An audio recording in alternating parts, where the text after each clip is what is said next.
Beautiful. Wow, it's beautiful. It's the first renderings of what we're doing. So I want to wish everybody a big hello and Merry Christmas and welcome to Mar-a-Lago for this exciting announcement of the new Golden Fleet. We're calling it the Golden Fleet that we're building for the United States Navy. As you know, we're desperately in need of ships. Our ships are, some of them have gotten old and tired and obsolete, and we're going to go the exact opposite direction. We're delighted to be joined by Secretary of War Pete Hegseth, who's doing a fantastic job, and Secretary of the Navy John Phelan. Marco Rubio is here, who gave a great few words toward the end of last week. He spoke for a couple of hours on what a good job we're doing, which is true. As Commander-in-Chief, it's my great honor to announce that I have approved a plan for the Navy to begin the construction of two brand new, very large, largest we've ever built, battleships. You know, you used to build the Iowa, the Missouri, the Wisconsin, the Alabama, many others. We had big battleships. These are bigger, but they will have 100 times the, they'll be 100 times the force, the power, and there's never been anything like these ships. These have been under design consideration for a long time, and it started with me in my first term, because I said, why aren't we doing battleships like we used to? And these are the best in the world. They'll be the fastest, the biggest, and by far 100 times more powerful than any battleship ever built. So if you look at the Iowa, the Missouri, Wisconsin, Alabama, and others, but they were similar in size, some a little bit bigger than the others, but if you take the biggest one, it's 100 times more powerful. They're longer by a little bit, but and they're bigger ships, but they hold much more. They use the word lethality. Battleships are the largest, sturdiest, and most heavily armed vessel built specifically for naval combat. While America has built many new warships over the years, they've tended to be smaller, much smaller, and not conducive to where we are and where we're going, and peace through strength. But including, we've been building aircraft carriers. We're going to be upping that also. We're going to be going to a superior aircraft. We have the Ford class. We're going to be upping that to a different class of aircraft carrier. And we haven't built a battleship since 1994. These cutting-edge vessels will be some of the most lethal surface warfare ships. They will be actually the most ever built other than our submarines. We have submarines which will have, in many ways, even more lethality, and we have many of them under construction. Each one of these will be the largest battleship in the history of our country, the largest battleship in the history of the world ever built. And again, it's 100 times more powerful than the previous Iowa class, it's called. Those are the big ones that you'd see on a show. Victory at Sea. I don't know if anyone's seen Victory at Sea, but it was a classic. They'll help maintain American military supremacy, revive the American shipbuilding industry, and inspire fear in America's enemies all over the world. We want respect. We're going to have it. We already have it. We're more respected now than we ever were. A year and a half ago, they laughed at us. Now they respect us again at levels that they've never respected us. We envision that these two ships, we're talking about 10, but we're going to start with 2, and we're going to quickly morph into 10. And ultimately, we think it's going to be anywhere from 20 to 25 of these. But we're starting with the first 2 immediately, and we're going to then be very quickly involved with, I think, we're going to do another 8.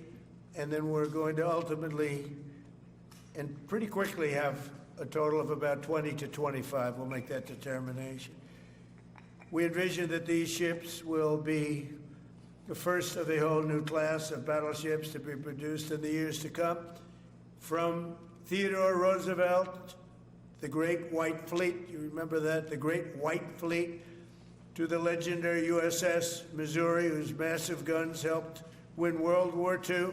America's battleships have always been unmistakable symbols of national power. We stopped making them for whatever reason, I don't know.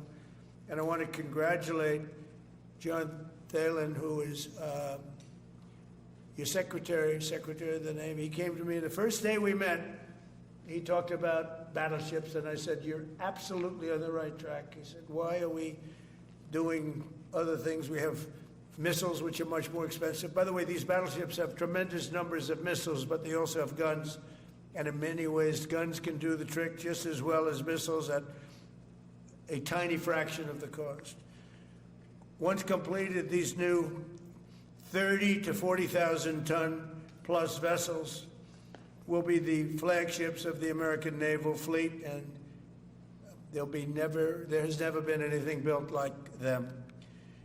And I just want to, be very clear that we're building them here. We're working with others, but we're building them here. We have great Navy yards. We'll be negotiating with some of the companies that are running those yards, taking over the yards. We used to build a ship a day during World War II. Now we don't do ships very much anymore. We do military ships, we do submarines. By the way, we're 15 to 20 years advanced in our submarines over anybody else. That was one of the things that I did in my first term. We make the best submarines by far in the world. We're at least 15 years advanced ahead of anybody else in submarine development. Most powerful, that's right, the most powerful weapon anywhere in the world, undetectable. So the battleships are going to be armed just in terms of guns and missiles at the highest level. They'll also have hypersonic weapons, many hypersonic weapons, state-of-the-art electric rail guns, and even the high-powered lasers that you've been starting to read about. We have lasers where you aim the laser at a target, it just wipes it out. We're going to have, they'll be the most sophisticated lasers in the world, and the most sophisticated laser in the world will be on the battleships that we're building. They'll also carry the nuclear arms, sea-launched cruise missiles currently under development, which will be instituted pretty quickly, but they're under development and they've proven to be extremely lethal. The U.S. Navy will lead the design of these ships along with me, because I'm a very aesthetic person, alongside our partners in American industry, and we're going to have Pete Hegseth and Marco and a lot of very talented people involved, but a lot of it's already been done. We've been doing this for months.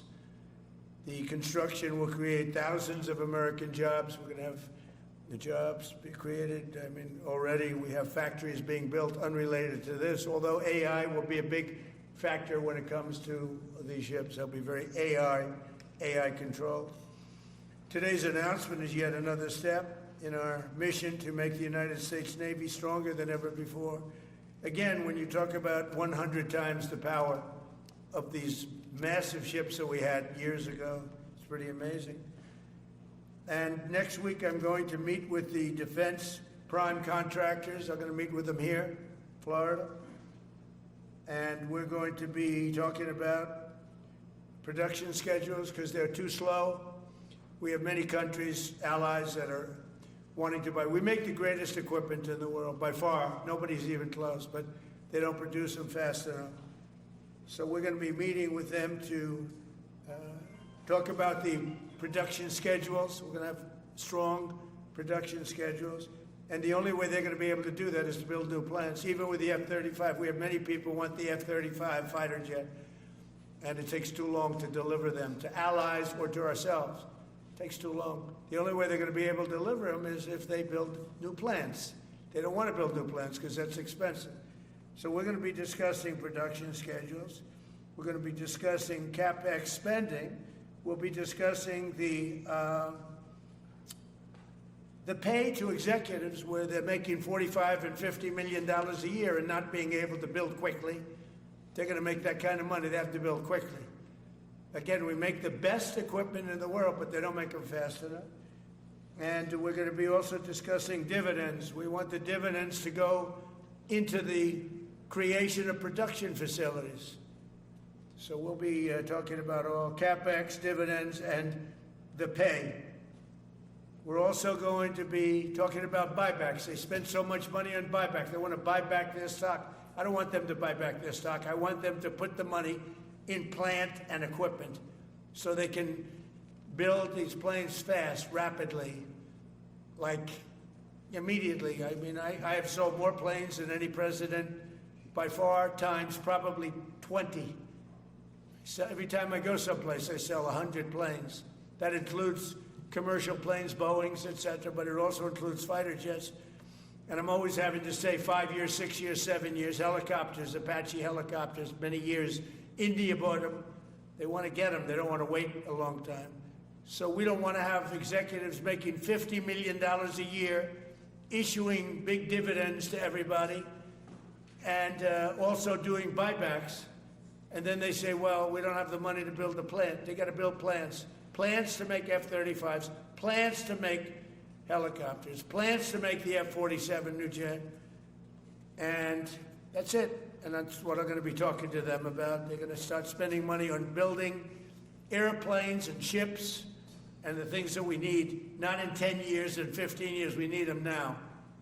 And we're strong about it. Last week, the Navy announced a brand new class of frigate, and they're going to be working with the South Korean company. Hanwha, a good company, recently agreed to invest $5 billion in Philadelphia Naval Shipyard. We're opening up the Philadelphia Shipyard. Once a great yard. Now it was a long time ago decommissioned, but now it's reopening. Working with the Navy and working with private companies. The record-setting defense bill I signed last week authorized $26 billion to build new ships, including destroyers and various others. We already have a lot of submarines, as you know, under construction. We're building a lot of submarines. I tell you, to be exact, we have right now 15 submarines under construction or ready to start. And we have, again, the greatest submarine in the world with our technology, like they talk about chips. Well, I would say submarines are a bigger deal than chips. We're at least 15 years ahead of any other competitor. China, Russia, nobody can come close. We're also building right now 3 large aircraft carriers in addition to the ones we have. And we have, actually, interestingly, we have a lot of submarines. How many submarines do we have now altogether, approximately? Huh? What? Over 30. We have over 30. But these are the super duper subs, and there's nothing like them. So we're going to be doing from 12 to 15 brand new submarines. We have a couple of other things going on. We'll be building other elements of Navy. We'll be fixing up headquarters. We'll be fixing up places for our great sailors to live. And we're going to be working very hard with companies, but we're also going to be penalizing companies that aren't doing a good job. For instance, when they built the Ford, Gerald Ford, the cost overruns were ridiculous. That was done in Norfolk, Virginia. We're going to be talking about that with that company. The cost overruns were out of control. In World War II, the United States built upwards of 4 ships per day. Can you believe it? 4 ships a day, on average. And now there weren't all big warships, but there were ships, freighters, tankers. And it's a tragedy that we allowed this incredible capability just go astray. We don't do that much anymore. We do build our warships, but that's about it. But that's a lot. We're going to restore America as a major shipbuilding power. We're going to ensure the USA is the most powerful fleet anywhere in the world, and long into the future with battleships helping lead the way, and the submarines that, again, nobody competes with us on submarines. So I just want to thank everybody, and I'd like to ask Secretary Hegseth to say a few words, followed by the Secretary, but if you would, Secretary of the Navy. But Pete's doing a fantastic job. By the way, we have drugs are down 96.2% coming into the United States. 92.6 by sea. And soon we'll be starting the same program on land. The land is much easier. But every one of those boats that we knocked out saved 25,000 lives. So we save 25,000 lives every time we knock out one of those boats with the drugs pouring in, and you just have to see it. I mean, people say, "Oh, gee, do you think it was really drugs?" Well, just take a look. Bags all over the place. That's not fishing equipment. There's no fishing rods on those boats. They move fast. When you see a boat with 4 engines or 5 engines on, going 40, 50 miles an hour, well, they get hit. We save 25,000 lives every single time we knock out a boat, and it's over 96% stopped by sea. We're trying to figure out who the other 4% are, frankly. And we're going to have the same success, but even quicker, because it's much easier on land. If they want to come by land, they're going to end up having a big problem. They're going to get blown to pieces, because we don't want our people poisoned. 300,000 people died, probably last year 300,000. A lot of people say it was 200. Somebody said last night, it was only 175,000 people. That's like 3 stadiums, big football stadiums filled up with people died. But I think the real number is 300,000. We're not going to have that anymore. So we're doing a great job, and we enjoy doing it. Our border is secure. Our country is strong. Trillions of dollars is coming into our country from other countries and companies.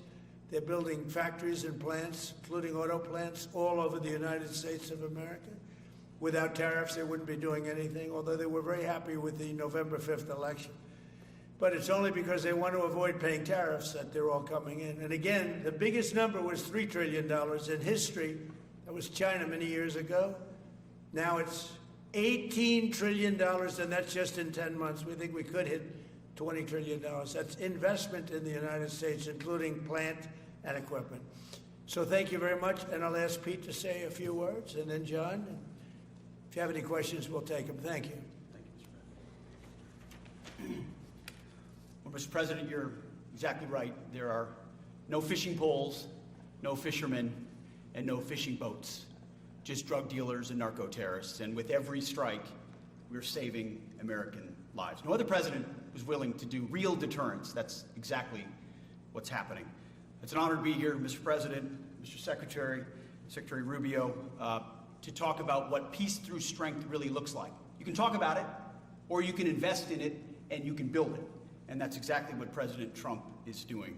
At the Department of War, we're restoring the warrior ethos. In fact, the President mentioned the NDAA. We put into law merit-based. We put into law getting rid of DEI and political correctness. That's now part of how our military operates, and you've seen it in record recruiting in the spirit of the Department of War. We're rebuilding the military. President Trump did it once. He's doing again with historic investments today in shipbuilding, and we're reestablishing deterrence, whether that's at the border, whether it's through Golden Dome, what happened with Midnight Hammer and what Iran found out, those drug boats, and of course the Houthis opening up the shipping lanes. American strength is back on the world stage. And the announcement of the Golden Fleet, anchored by new battleships, the biggest and most lethal ever, accomplishes all 3 of those things and marks a generational commitment to American sea power. Across the entire department, we are developing new operational concepts, deploying cutting-edge technologies, and making major investments, including in our Navy. This is happening in all domains, including space, as the President has talked about before anyone else. So it's the highest of domains and the lowest of domains under sea, and especially today in sea power, that always has to be decisive, has been in the history of America, and will continue to be under the leadership of President Trump.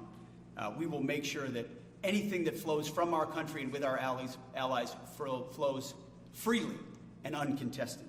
New and better ships will provide that deterrent today and for generations to come. This new class, these new investments, will be the types of things that for decades, for centuries, the American people will look back and thank President Trump for having the vision and the willingness to invest right now in capabilities we need today, tomorrow, and long into the future. So, Mr. President, thank you for this investment, and I'll hand it over now to the Navy Secretary.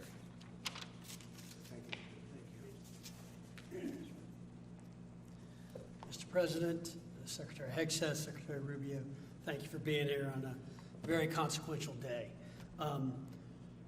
From my very first conversation with President Trump about serving as the Secretary of the Navy, he's talked about the great Iowa-class battleship and why America doesn't build ships anymore with that kind of offensive firepower that takes the fight to the enemy.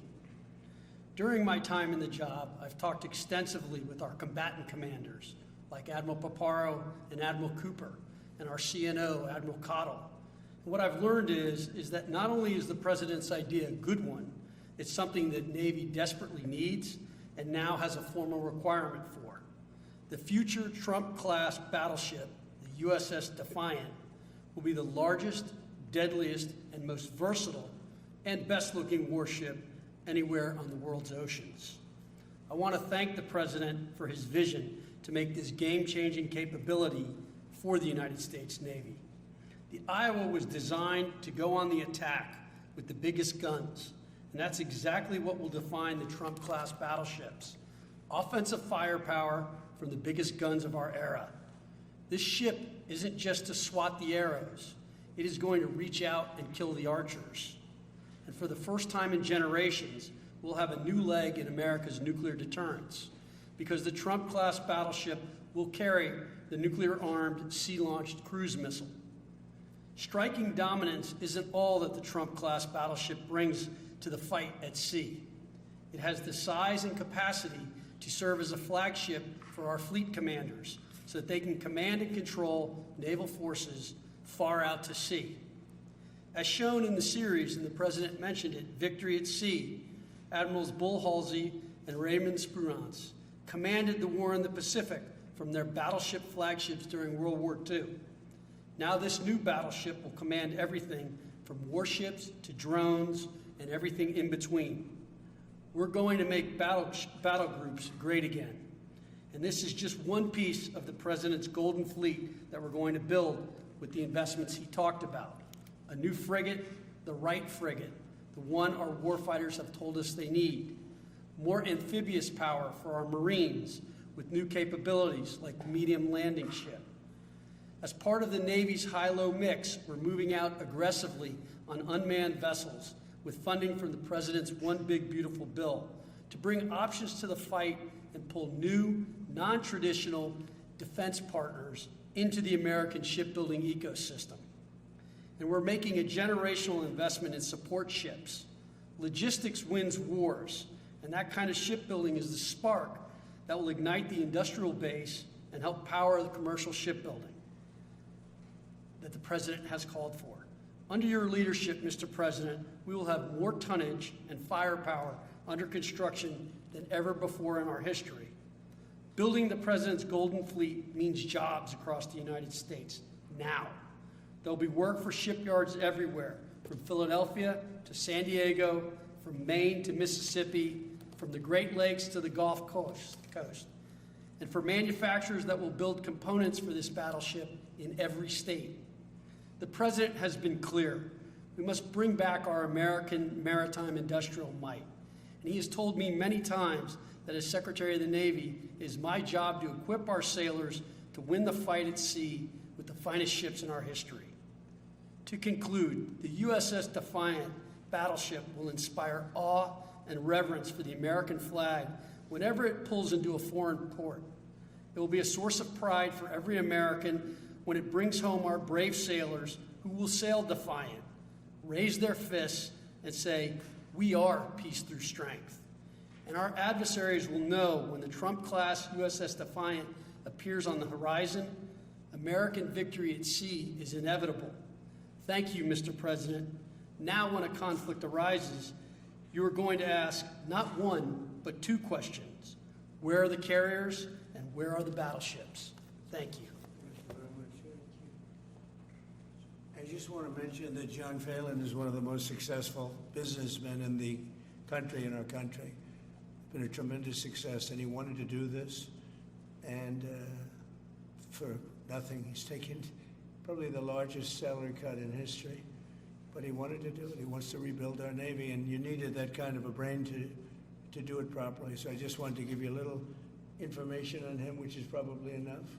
But one of the most successful men in the country, and he's that because he understands it, and he understands finance in addition to what we're talking about. Somebody who's doing a fantastic job is Marco Rubio, Secretary of State.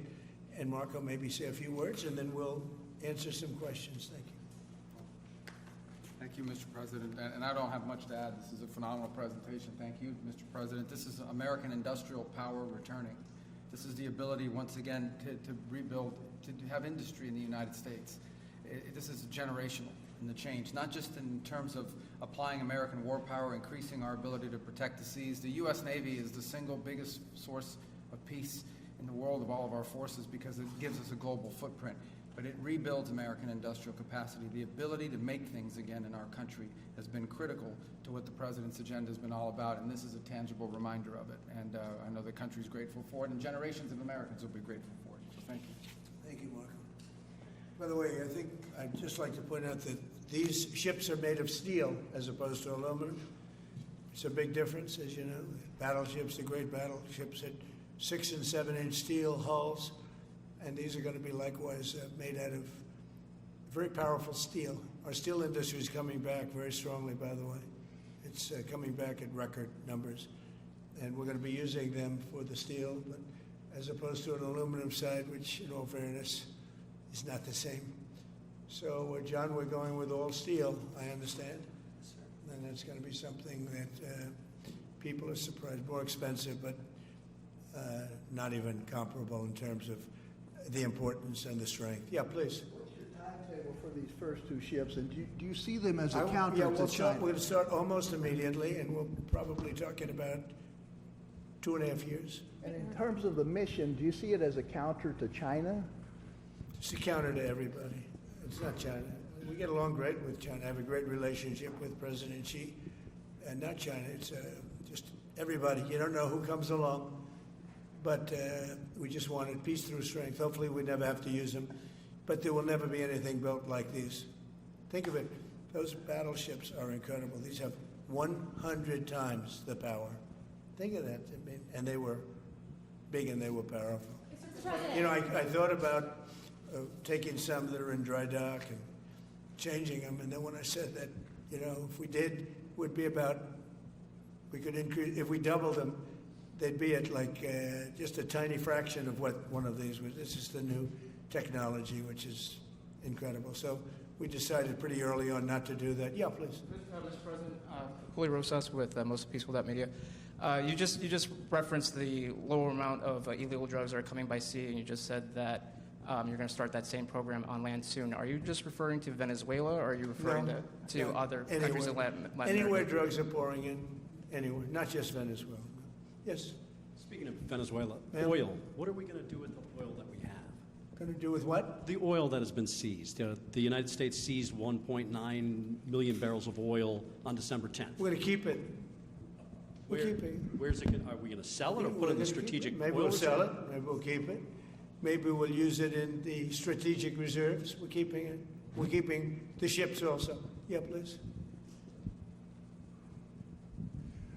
About Venezuela, sir, have you spoken to American oil companies that have had their assets seized about what a post-Maduro Yes. Venezuela would mean for them, of what coming back and restarting all operations? the big ones, yeah.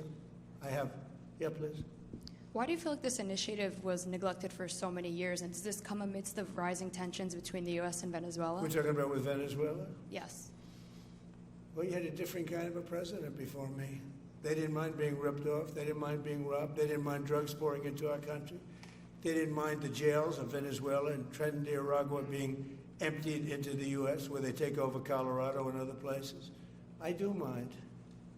So you had a different kind of a president. I hope people are enjoying it because we've never been respected more than we are now. Yeah, please. Thank you. Thank you, Mr. President. Were you surprised by the number of photos of Bill Clinton in the Epstein files? And can you commit to their By full... what? And were you surprised by the number of photos of Bill Clinton in the Epstein files? And can you commit to their full release by the end of the year? Some of the victims were protesting that too many of them were redacted. I know there are a lot of people that are angry about all of the pictures of other people, you know, but I think it's terrible. Look, I like Bill Clinton. I've always gotten along with Bill Clinton. I've been nice to him. He's been nice to me. We've always gotten along. Respect him. I hate to see photos come out of him, but this is what the Democrats, mostly Democrats, and a couple of bad Republicans are asking for. So they're giving their photos of me, too. Everybody was friendly with this guy. either friendly or not friendly, but they, he was around. He was all over Palm Beach and other places. The head of Harvard was his best friend, Larry Summers, and Bill Clinton was a friend of his. But everybody was. I actually threw him out of Mar-a-Lago, and as a person that was in Mar-a-Lago, I threw him out. Mar-a-Lago, this is Mar-a-Lago. It's the hottest place I think it's the hottest place in the world, but it's the hottest place in Florida. And everybody would come here. He'd come here. We actually threw him out.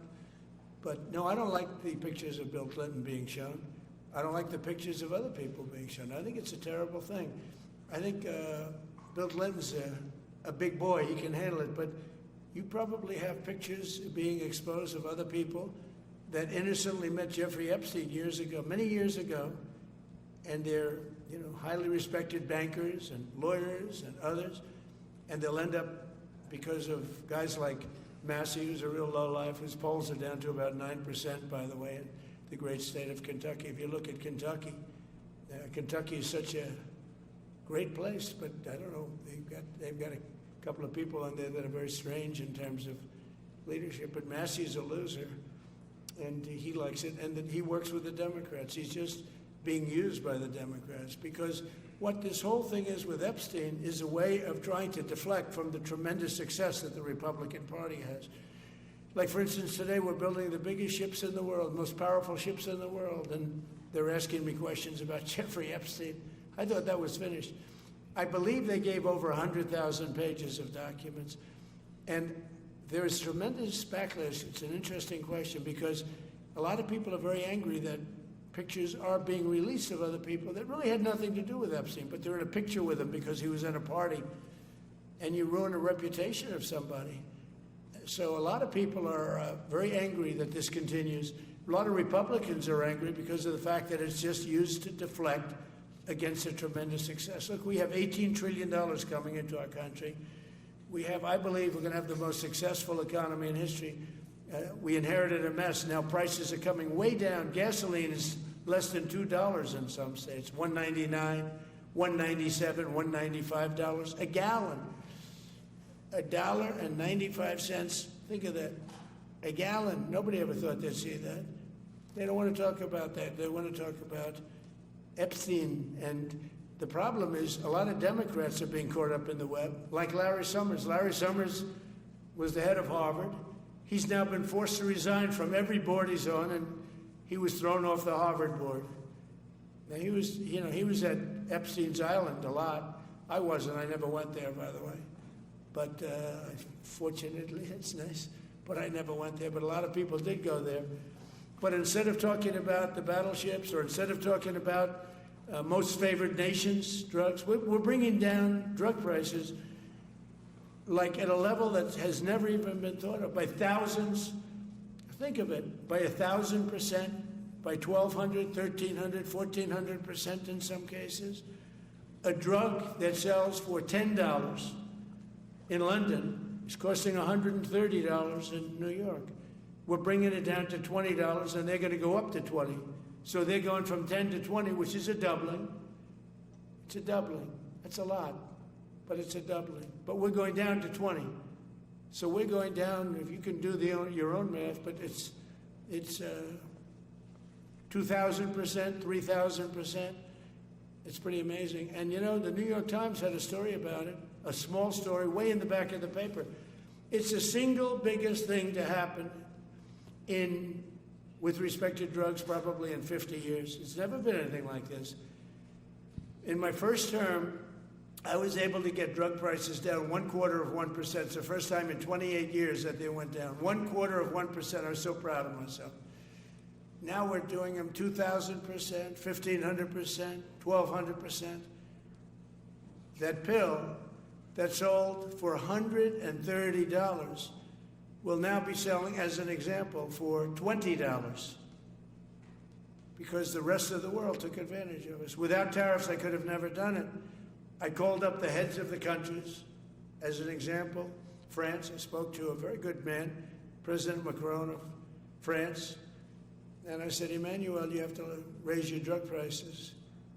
He said, no, we will not do that. I said, you have to. He said, no, I don't want to do that. Look, you ask me if we go to $10 to $20, you're going to come way down to 20. We don't want to do that. Now, in all fairness, no other president even tried.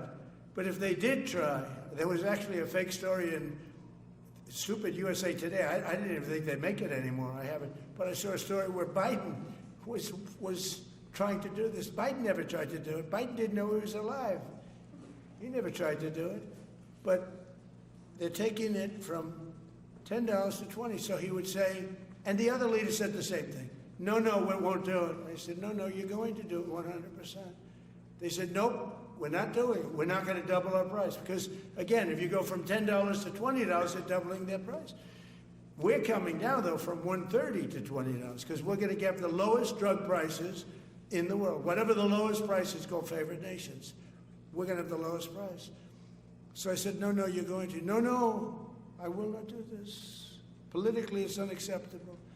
I said, Emmanuel, you're going to do it 100%. Please accept it now. Be nice. You're going to do it 100%. No, I will not. I said, yes, you are. He said, why do you keep telling me I am when I'm not? Because if you don't do it, I'm going to put a 25% tariff on everything France sells into the United States of America. And that's approximately 20 times more than I'm asking for with respect to drug prices. He said, I see. I agree to do it. Every other country said the exact same thing. They all said, no, I will not do it. I said, all right, on Monday morning, you'll have the 25% tariff, everything you sell. In the case of France, it was wine, champagne, cars, everything they sell. It's 25 to 30 times the price of what we're talking about, at 25%. Every single country agreed. And that was a big problem. The drug companies were difficult, but fine, because we have a certain control over the drug companies. We had no control over these foreign nations. So every single country has agreed to do this.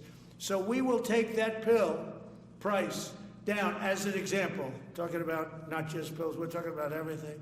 We'll take it down from $130 a pill down to $20 a pill. And the rest of the world will take it from $10 a pill up to $20. It's the biggest thing ever to happen, and it's covered, barely covered in the New York Times, because it's a fake newspaper. Yeah. Mr. President, on shipbuilding, how does the administration plan to ensure that there's sufficient workforce availability as you're producing these ships? Could you speak up? How does the administration plan to ensure there is sufficient workforce availability as you're producing these ships? We're going to have tremendous workforce availability. We're also going to have robots helping us. We're going to have a lot of robots helping us because we need it. And because we're going to town, we're building a lot between the AI and the auto plants. So we're going to need robots. We're going to have robots, but that's going to help us. We're going to have a tremendous workforce. And in order to operate you're always going to need people. You know, you can have robots, but you're going to have to get somebody to start those robots, and you're going to have to improve the robots. But we're going to have robotic factories plus manpower. So we're going to have enough. We're going to need the help of robots and other forms of, I guess you could say, employment. We're going to be employing a lot of artificial things, but the beauty is we're going to have more jobs than we've ever had. Just so you know, a number came out the other day. We have more jobs right now in the United States. More people are working right now in the United States than at any time in the history of our country. Think of that. Pretty amazing. So we'll have the help of, mechanical help, if you want to call it that, but we'll have tremendous employment. They'll be paid a lot of money. They'll do better than they ever did. Okay? Mr. President, some may have been expecting a different kind of announcement today, hearing your Secretary of War and Secretary of State here. You mentioned strikes on land in Venezuela more than 15 times, even now, just in your recent remarks. Why should Maduro take your threats seriously? And he can do whatever he wants. What's your end game? Maduro? What's your end game? There's no answer. He can do whatever he wants. I mean, we have a massive armada formed, the biggest we've ever had, and by far the biggest we've ever had in South America. He can do whatever he wants. It's all right. Whatever he wants to do. If he wants to do something, if he plays tough, it'll be the last time he's ever able to play tough. But they sent their prisoners into us. They sent people from jails, prisons. They sent people from mental institutions and insane asylums into the United States. Just walked right in because Biden had an open border policy. What the Biden administration did to our country can never be forgotten. They took in millions and millions, 25 million people over the course of 4 years.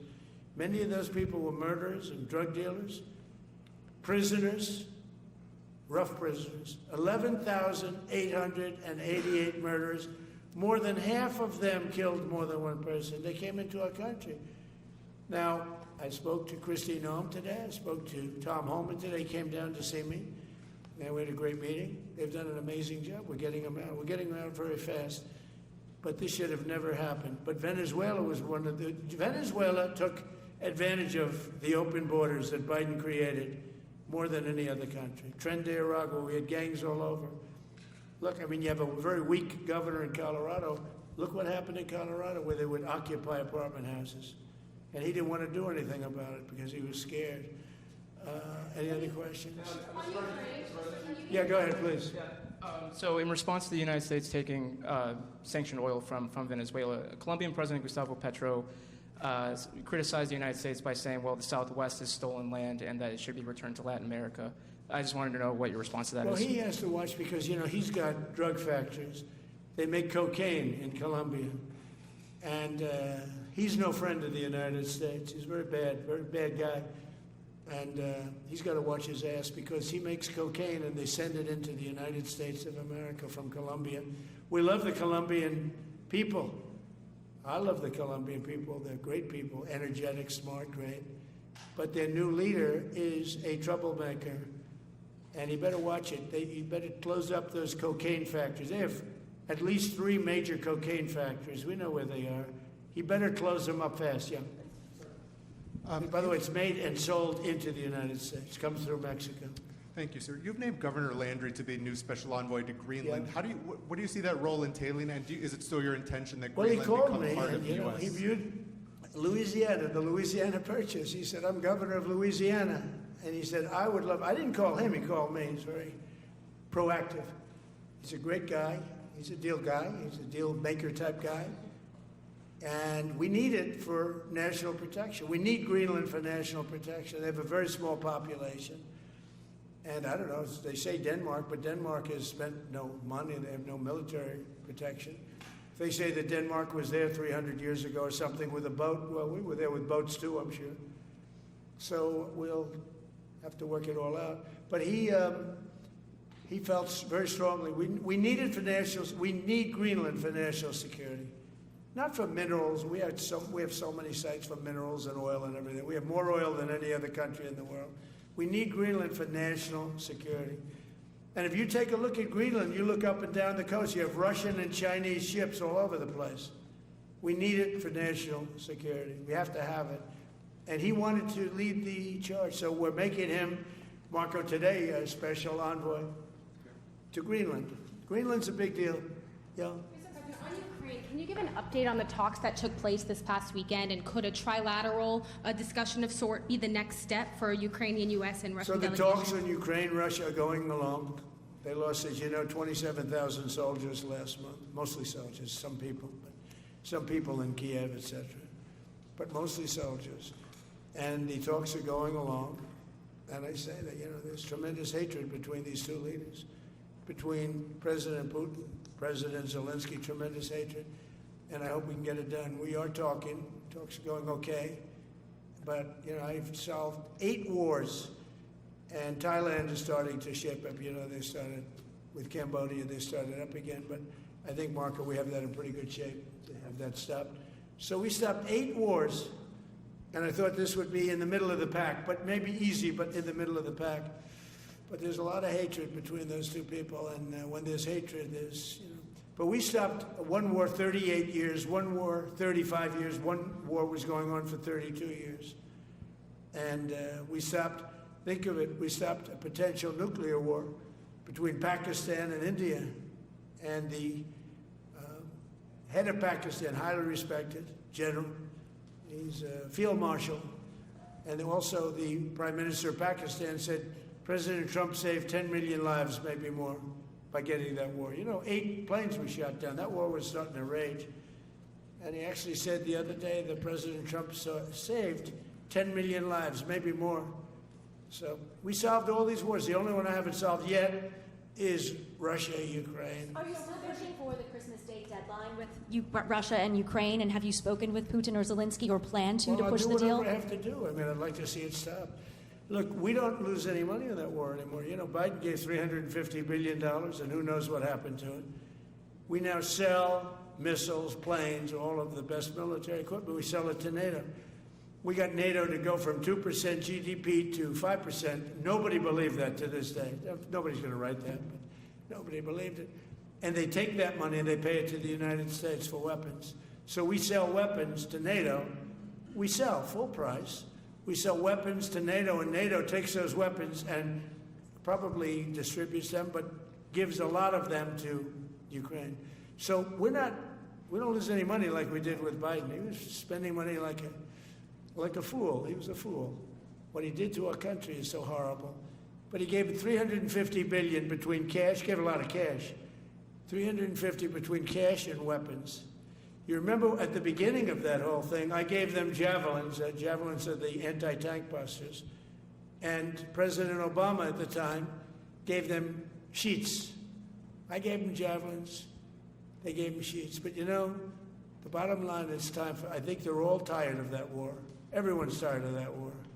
It's got to stop. Yeah, please. The U.S. was in active pursuit of a sanctioned oil tanker yesterday. Are you able to share what became of that tanker? Was the U.S. able to seize No, it? it's moving along, and we'll end up getting it. Yeah, we're actually pursuing it. Can you imagine? Because it came from the wrong location. It came out of Venezuela, and it was sanctioned. Yeah, please. Ultimate goal in Venezuela to force Maduro from power. Well, I think it probably would. I can't tell that. That's up to him what he wants to do. I think it would be smart for him to do that. But again, we're going to find out. Look, Venezuela did terrible things to the United States. They sent hundreds of thousands of people, millions of people, into our open border. They sent their criminals, they sent their prisoners, they sent their drug dealers, they sent their mentally insane and incompetent people into our country more than any other country. Others did too. The Congo did. Others did too. And we just let them come right in because we were run by a stupid president. But you don't have a stupid president anymore. Mr. President, have you set up the meeting with the health care insurers just yet? And what are you hoping to get? How I'll are be you setting hoping it to up. lower I think costs? we're going to meet with the healthcare insurers, the insurance companies. So what I'm asking for in healthcare is very simple. Obamacare is a disaster. I call it the Unaffordable Care Act. Unaffordable as opposed to, it's unaffordable. They're going to have a tremendous increase in premiums, which is Obamacare, which is them, the Democrats' fault. They'll try and blame Republicans. It has nothing to do with us. It's the Democrats' fault. What I want to do is we spend hundreds of billions of dollars a year that go to insurance companies. I want that money to go to the people and let the people buy their own health care. And everybody loves it. It's become our issue. Now, before I do that, I'll meet with the insurance companies, just as I met with the drug companies, as you know. We're meeting with 4 other drug companies, Johnson & Johnson. But they've all agreed.